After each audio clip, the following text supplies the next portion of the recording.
1 out of every 3 women has an abortion by the age of 45. 58% of them are in their 20s, meaning that they're my age, a little younger, or a little older. Imagine killing your own child before holding he or she. People with children can find this unimaginable. Others may not. People face decisions daily about their lives, but deciding a person's life before they are delivered is an unlawful, selfish act. The use of medicine or surgery to remove an embryo or fetus and the placenta from the uterus is the definition of an abortion. Most abortions are done within the first 3 months of pregnancy, though there are some done when induced for labor. Medical abortions use various medications to end a pregnancy. Risks of a medical abortion include incomplete abortion, meaning that the child may still be alive even though you had the medicine taken it orally or intravenously or taken it vaginally.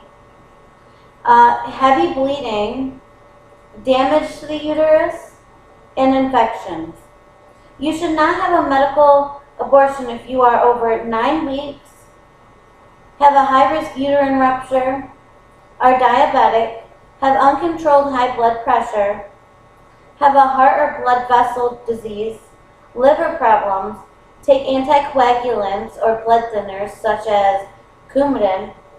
The list goes on and on.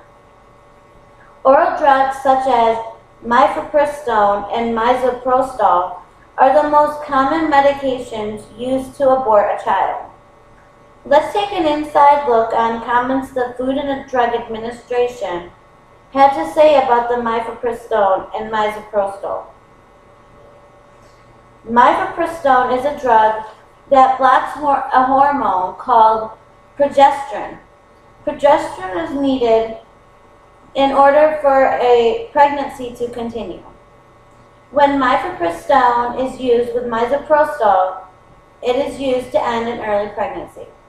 An early pregnancy meaning 49 days or less since your last menstrual period began. You must understand the seriousness of having a medical abortion. Since the approval of mifepristone in September of 2000, the FDA has been informed of 8 deaths in the U.S. due to serious infection after having a medical abortion with mifepristone and misoprostol. The FDA claims they do not know 100% if the drugs cause these deaths. Though these medications can cause serious infections, the FDA does not have specific information that they would use to recommend preventive antibiotics for the infections that these drugs may cause. If you're going to get an infection from something or have even a slightest chance, your primary care physician puts you on an antibiotic so that you do not get the infection or so you're not so prone to it. In this case, the FDA doesn't seem to think that that is something that should be mandatory when giving mifepristone and misoprostol. Next, we're going to talk about surgical abortion. Surgically having an abortion is different than a medical abortion. The purpose is the same, to end the pregnancy, but the procedure is different. Surgical abortion uses a vacuum to remove the fetus and placenta from the uterus. The risks of having a surgical abortion include damage to the womb or cervix, uterine perforation, excessive bleeding or hemorrhaging, infection of the uterus or fallopian tube, scarring of the inside of the uterus, reaction to the medicines, not doing it correctly could even cause you to need more surgery. Keep in mind, even though you have had an abortion, doesn't mean you can't get pregnant soon after.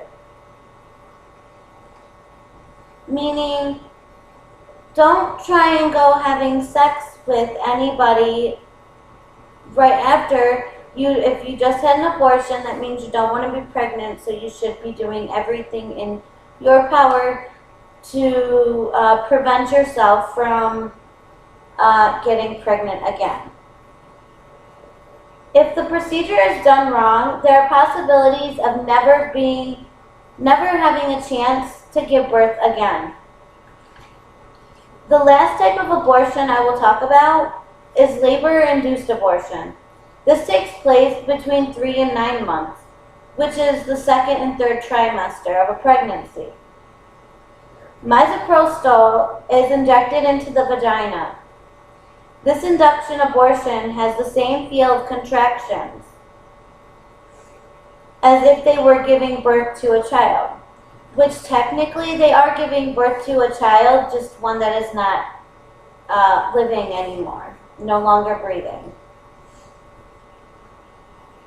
Just like the medical and surgical abortion, there are many risks. The only risk different from medical and surgical abortion is that medicine can be injected into the mother's bloodstream. Remember, there are chances of the baby still being alive when born. Did you know 6 out of 10 women who have abortions already have a child? I find that quite interesting. If you can feed, bathe, and teach a child that you already have, what gives you the right to end a child's life? It was your mistake for not using protection. 3 out of 4 describe themselves as religiously affiliated. Did you know that Catholic women have abortions as much as non-Catholic women?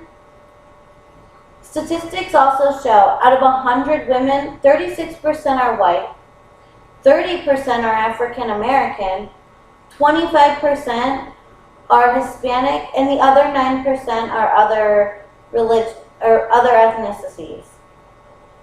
Understand, many people who have abortions do it for a great reason, such as rape. Never get an abortion without the proper counseling. There may be ways around the abortion. Make sure you go see a counselor.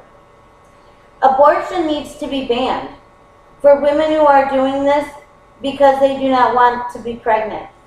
There are too many people who cannot have kids who would like to take care of all the aborted children. Give the children a chance.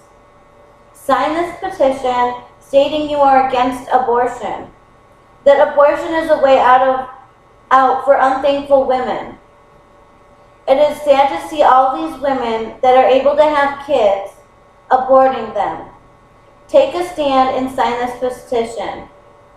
Don't allow women to keep getting abortions because they made the mistake themselves of going out and getting pregnant. The petition is just for the women who go out and do it on their own. And for the women who get raped, this petition does not have to do with you. It's for all the other women who use the abortion as a way out. Thank you.